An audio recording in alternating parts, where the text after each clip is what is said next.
আচ্ছা, ঐন্দ্রিলাদির মাসি, ঐন্দ্রিলাদির রিকোয়ারমেন্টে তোমাকে পাওয়া। তো বলো, অনেক আগের দিন তো ঐন্দ্রিলাদির হেয়ার শাড়ি দেখে তুমি পাগল পাগল অবস্থা হয়ে গেছিলো, তো আজকে কিরকম লুক চাইছো আমার থেকে? তুই যা করবি সেটাই নেব।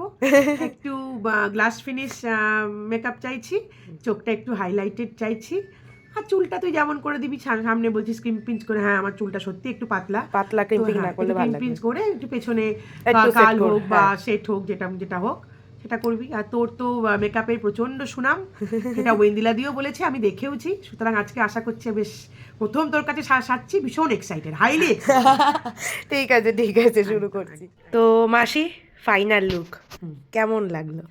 অসম্ভব, মানে এক্সপেকটেশনের থেকেও বেশি। আমি একটা গেস করেছিলাম যে এসা যখন আমাকে সাজাচ্ছে তখন নিশ্চয়ই খুব সুন্দর হবে, কিন্তু আমার মানে কিছু বলার নেই, ভাষা নেই, বাকরুদ্ধ, এত সুন্দর। ও বাবা রে, ঐন্দ্রিলা দি। আর এসা তো সত্যি আমার মানে ঐন্দিলা আমার সন্তান, এসাও সন্তান, তো আমার মেয়ের কাছ থেকে সাজতে তো সত্যি অন্যরকম একটা ফিলিংসই হলো, আর খুব সুন্দর, খুব সুন্দর। সব কিছু মানে শাড়ি, মেকআপ, সব এভরিথিং এভরিথিং নিয়ে কোনো কমপ্লেন নেই। কমপ্লেন কথাটা বলা তো ভুলই হবে, কোনো কিছু নিয়ে কিছু বলার নেই। ও আর তুই আরো উন্নতি কর, আরো অনেক অনেক এগিয়ে যা, এইটুকুই তোকে মন ভরে আশীর্বাদ করলাম। Thank you thank you thank you so much. না একদম মানে তুমিও মাকেও বলছিলে যে একদম একদম সত্যি।